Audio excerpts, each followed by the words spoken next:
Selamat datang kembali di channel saya. Sebelum lanjut jangan lupa untuk mendukung channel ini dengan menekan tombol subscribe, like, komen, dan aktifkan tombol lonceng agar tidak ketinggalan untuk konten-konten berikutnya. Membahas kembalinya psikopat Senso dari Kecamatan Texas. Setelah 50 tahun berlalu, psikopat bertopeng wajah manusia dan doyan nebang kayu ini kembali meneror salah satu kota di negara bagian Texas. Film ini berjudul Texas Chainsaw Massacre 2022. Menceritakan tentang sekelompok pengusaha muda yang melakukan kunjungan bisnis ke sebuah kota terpencil.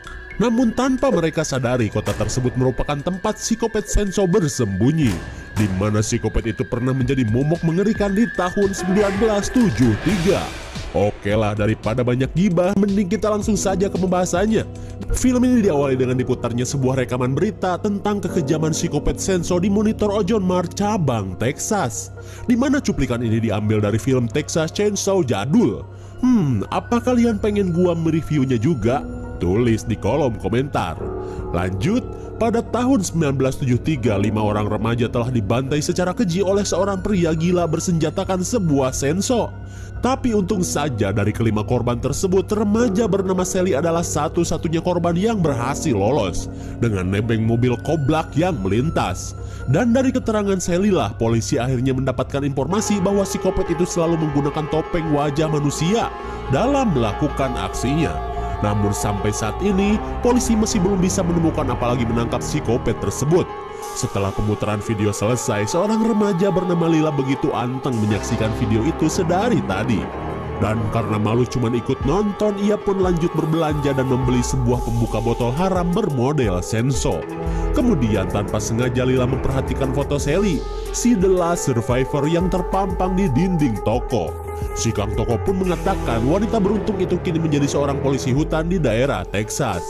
Dan sampai saat ini, Sally yang masih dendam dengan psikopat Senso masih memburu psikopat yang sudah membantai teman-temannya itu selama puluhan tahun terakhir. Di tengah obrolan mereka, kakak Lila yang seorang artis FTP mengajak adiknya ini untuk segera melanjutkan perjalanan. Karena sebelum kalimat malam pun poek, mereka harus secepatnya tiba di kota Harlow. Tak lama kemudian, Lila dan kakaknya yang bernama Melody menghampiri kedua temannya yang berada di sebuah mobil canggih. Lalu tiba-tiba, mereka melihat kedatangan seorang pengendara mobil yang membawa pistol. Kelakuan sok koboynya pun membuat jiwa tengil Melody bangkit dan membacoti pria ini. Ketika mendengar bacotan Melody, pria bernama Richard ini pun berkata, "Pistol-pistol gua, kalian mau lihat juga shotgun berbulu punya gua, hah?"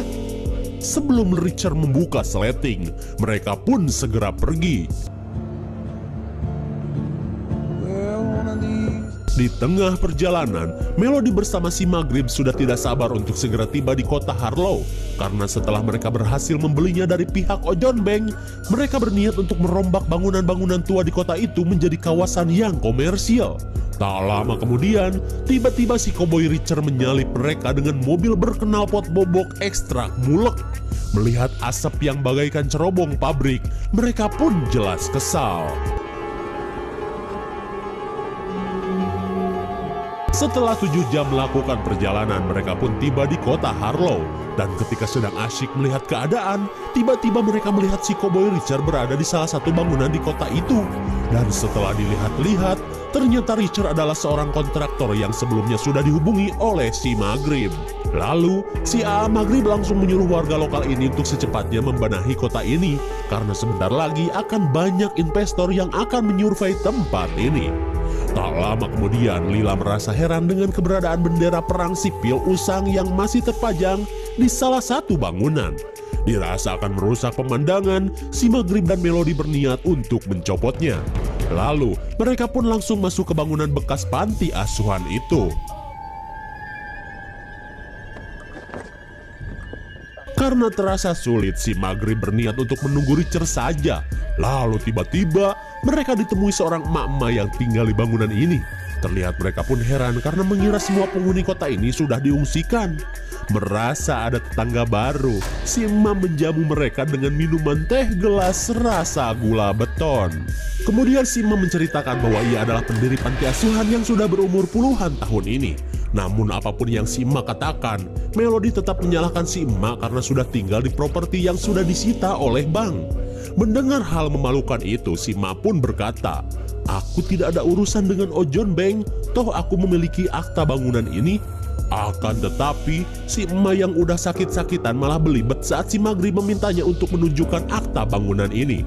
Cekcok pun terjadi karena si Maghrib menyangka omongan si Ma tidak ada benarnya, hingga membuat si Maghrib muak dan pergi sambil memaki-maki si Ma. Kemudian Melody yang iba pun meminta si Ma untuk pergi dan tinggal di penampungan saja. Wish I could help you, but you can't be here. Tanpa diduga, keributan membuat seseorang keluar dari dalam kamar. Saat jantung si Ma mulai kumat, si Ma berkata, "Kembalilah ke kamarmu, nak. Emak baik-baik aja." Setelah pria itu pergi, si Ma mengatakan bahwa pria itu adalah anak asuhnya yang terakhir dan memiliki kelainan sejak kecil. Tapi tak lama kemudian, si Maghrib yang merasa sok benar datang membawa 2 dekeng polisi. Para polisi ini pun merasa kesal karena si Ma masih saja tinggal di rumah ini.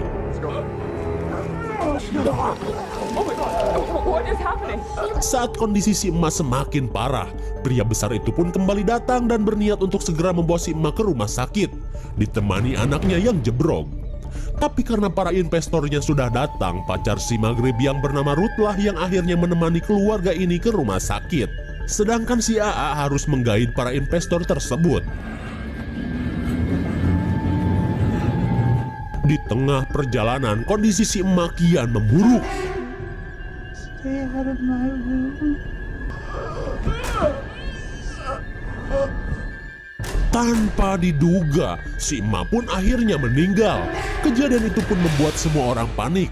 Lantas Ruth langsung memberikan pesan kepada teman-temannya bahwa si Ma yang mereka usir malah meninggoy. Sementara itu, si anak besar ini berusaha menolong si Ma yang selama ini menyayanginya.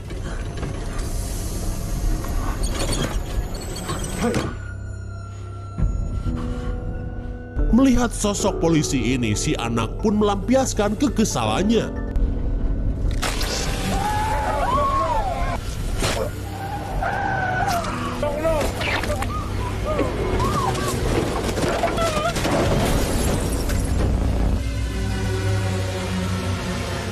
Kebrutalan si anak pun membuat mobil nyuksruk hingga Ruth pingsan.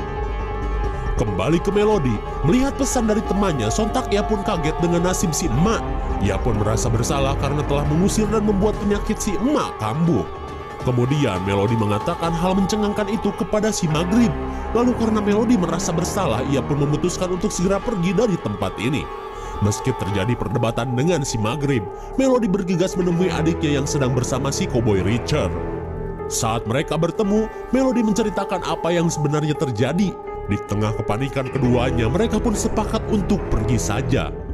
Sementara itu, Richard yang mendengarkan pembicaraan mereka terlihat kesal karena tetangganya itu kini sudah tewas.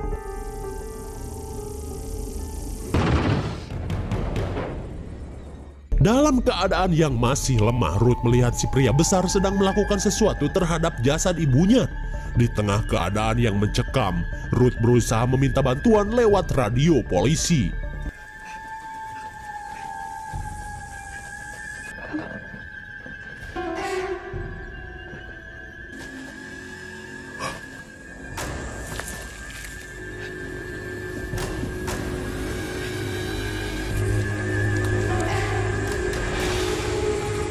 Ternyata si pria besar itu adalah sang legenda Texas yang bernama Psikopat Senso bertopeng wajah manusia. Keadaan ekstrim ini pun Ruth ceritakan dalam radio itu. Dan untung saja panggilan itu terdengar oleh si Kang Toko.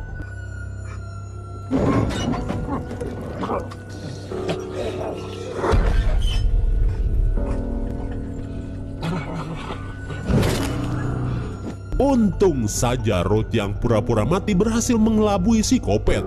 Setelah psikopat pergi, Ruth seolah mendapat kesempatan untuk kabur.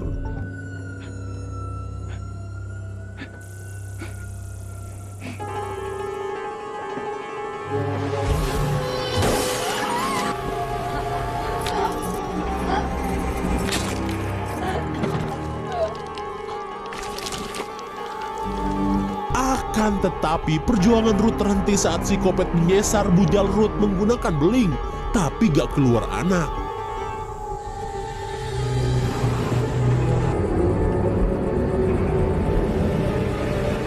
Setelah membantu persalinan Ruth, psikopat itu pun kembali ke panti asuhan.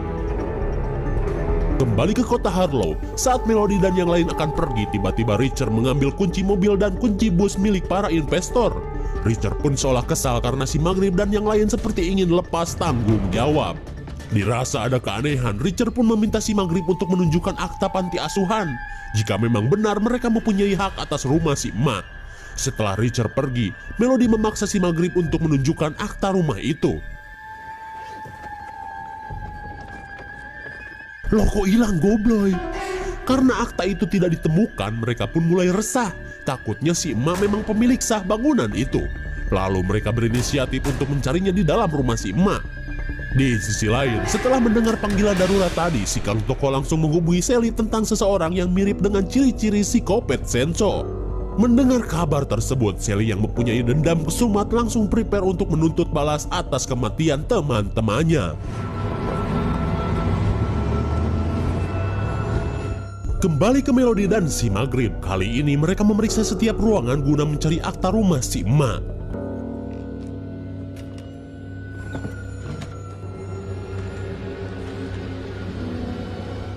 Dan benar saja, akta tersebut memang dimiliki oleh si emak. Perasaan Melody pun rontok karena ia sudah tega mengusir almarhumah dari rumahnya sendiri. Mendengar suara golong perang, si Maghrib yang kepo langsung mengecek dapur.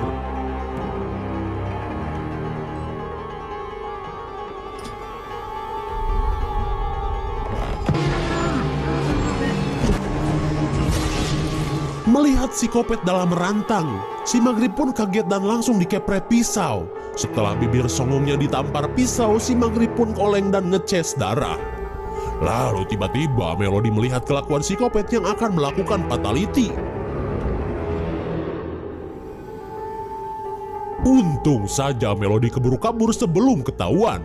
Lalu ia bersembunyi di dalam lemari.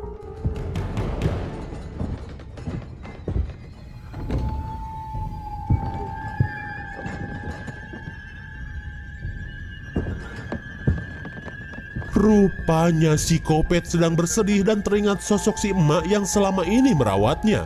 Bahkan psikopat itu pun bersolek dengan wajah si emak yang menempel di wajahnya. Terlihat Melody pun semakin merasa bersalah atas apa yang terjadi. Di tengah kesedihannya, psikopat seolah diledek oleh para investor yang malah berpesta pora di luar rumahnya. Dirasa psikopat sudah pergi, Melody berusaha memberitahukan keberadaannya kepada orang-orang.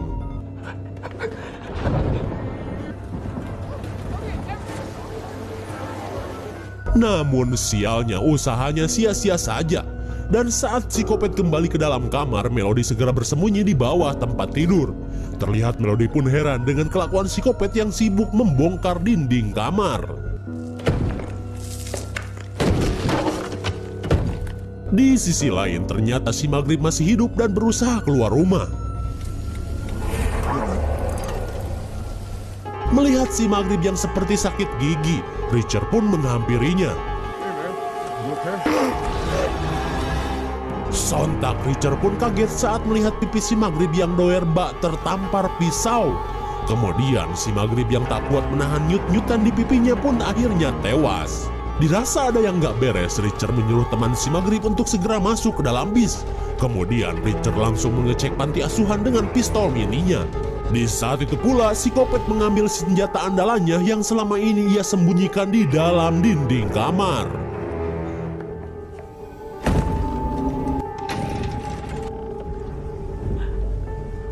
Mendengar kedatangan seseorang, psikopat Senso berniat untuk memberikannya jump scare.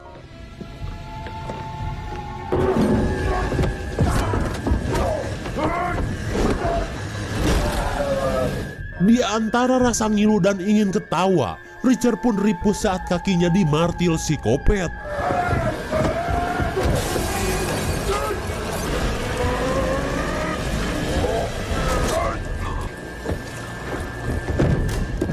Setelah terkena pecahan kaca, Richard yang sekarat pun berusaha memberikan kunci mobil kepada Melody untuk kabur.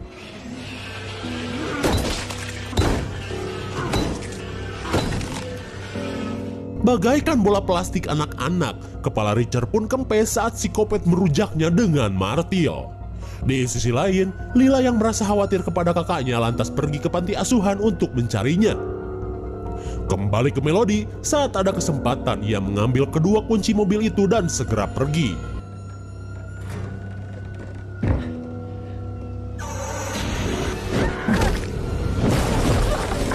Setelah dihantam martil, Melody mendarat di papan Albiso yang lapuk dan terperosok.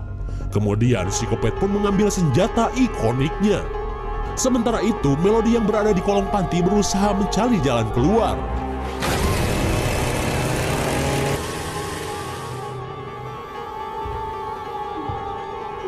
Di tengah kebrutalan psikopat, Melody mendengar suara adiknya.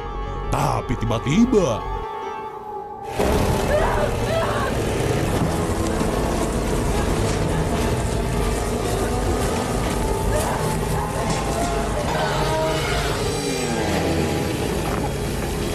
setelah bermandikan fermentasi EE yang hitam, Lila berhasil menemukan Melody.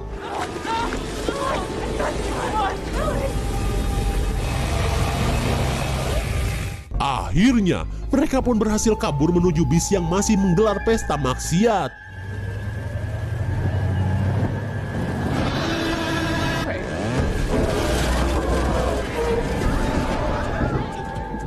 Tapi ternyata psikopat Senso berhasil merobek ban mobil itu.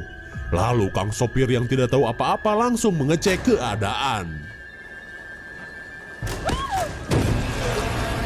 Betapa kagetnya si Senja saat si Kang sopir kembali tanpa membawa badan. Dan inilah dia, psikopat Senso yang ingin melampiaskan kemarahannya. Dengan HP Android, para investor ini mengancam psikopat dengan akan memviralkannya jika melakukan sesuatu. Tapi bagi psikopat, bodoh amat.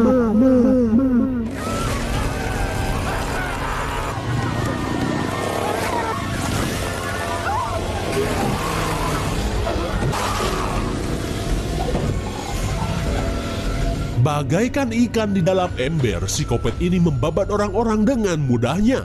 Di tengah kebrutalan psikopat, Melody mengajak Lila untuk bersembunyi di dalam WC mobil. Kemudian Melody menyuruhnya untuk segera kabur melalui atap.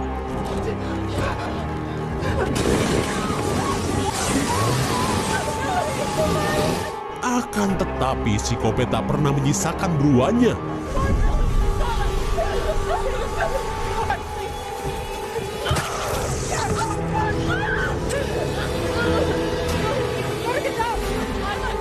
Untung saja pembuka botol milik Lila bermanfaat.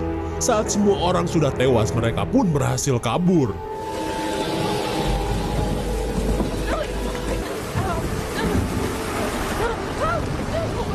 Di tengah pelarian mereka, Sally sang survivor datang. Dengan gagahnya, Sally menyuruh mereka untuk bersembunyi di dalam mobil. Sementara ia akan melakukan pembalasan atas apa yang telah dilakukan psikopat 50 tahun lalu. Dengan bersenjatakan anak FF, Sally pun langsung menuju bangunan panti. Saat bertemu dengan psikopat, bukannya menembak, Sally malah memaksanya untuk mengingat apa yang pernah ia lakukan kepada dirinya dan teman-temannya 50 tahun lalu. Akan tetapi, psikopat malah bodoh amat dan tidak menghiraukan remaja jadul ini. Psikopat pun langsung mengambil senjatanya untuk kembali memburu dua kewes tadi. Di sisi lain, Lila dan Melody bingung dengan apa yang harus mereka lakukan. Lalu tiba-tiba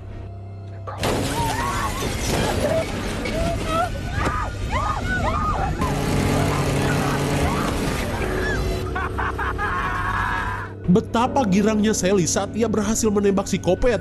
Akan tetapi tembakan tersebut bagaikan suntikan vaksin buat psikopat ini.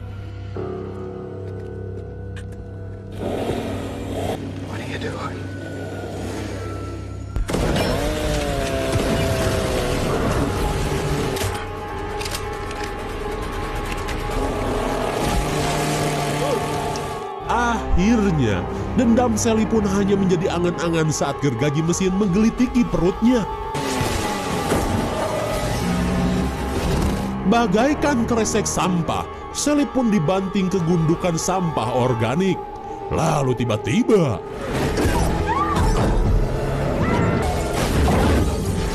Tapi sialnya skill nabraknya masih noob dan malah membuatnya mubui ke garasi.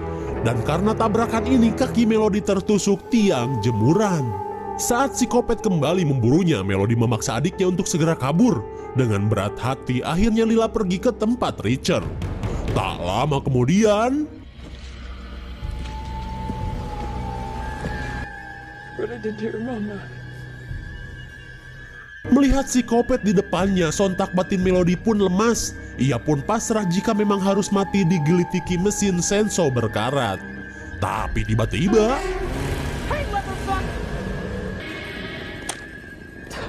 oh my god, aksi keren Lila pun gatot karena senjatanya tidak berpelor.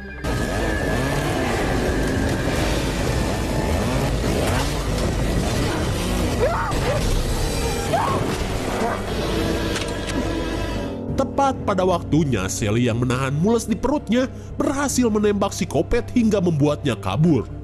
Sementara itu, Sally yang sudah tidak kuat menahan mules yang kian bergejolak memberikan senjata FF-nya kepada Lila. Dan tak lama kemudian, Sally pun tutup usia. Kemudian, Lila memberanikan diri untuk melawan psikopat dengan senjata kebanggaan Sally.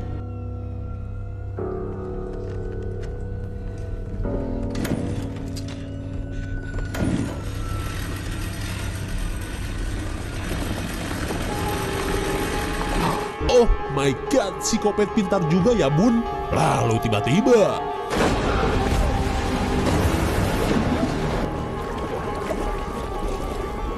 setelah beberapa saat, Lila berhasil selamat dan keluar dari genangan air.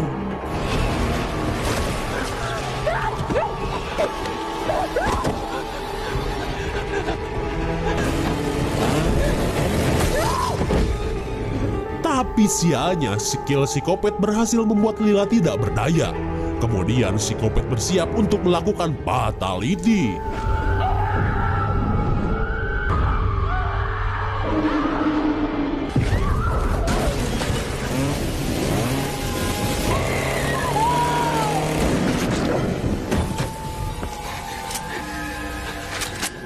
Saat psikopat senso kewalahan, Lila pun kehabisan peluru.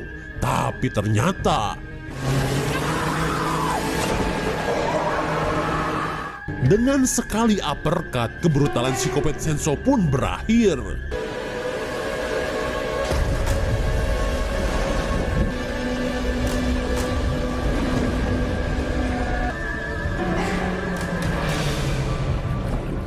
Dan seperti biasa, kematian psikopat tidak pernah dipastikan. Di keesokan harinya, Lila dan Melody bersiap untuk pergi menggunakan mobil canggihnya. Setelah semalaman menguras fisik dan mental, mereka pun menggunakan auto drive untuk kembali pulang.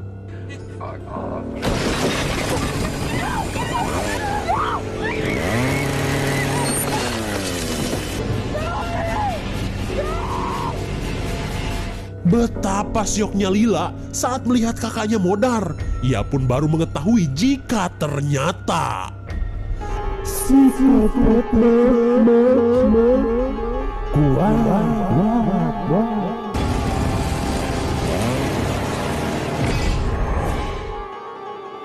setelah itu, psikopat pun pulang kampung kembali ke tempat tinggalnya yang dulu.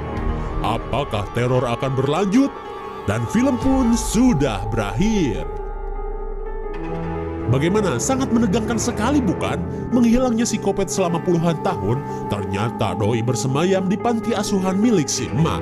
Dan dengan kasih sayang si emak membuat jiwa kopetnya luluh dan menjadi anak baik. Hingga kabarnya pun tak terdengar sampai saat ini. Akan tetapi kedatangan Melody dan kawan-kawan telah mengusik ketenangan bahkan sampai membuat si emak mati. Karena hal itu, jiwa kopetnya pun kembali bangkit dan membantai siapa saja yang berada di sekitarnya. Bahkan psikopat pun menghabisi satu-satunya korban selamat dari kebrutalannya di masa lalu. Namun setelah melewati banyaknya kengerian, Lila berhasil selamat dari kelakuan sang psikopat. Meskipun ia harus kembali pulang tanpa kakaknya. Dan di akhir cerita, psikopat akhirnya kembali ke tempat tinggalnya yang dulu. Dan bisa saja ia menunggu panggilan sang sutradara untuk melanjutkan sequel Psikopat Senso berikutnya.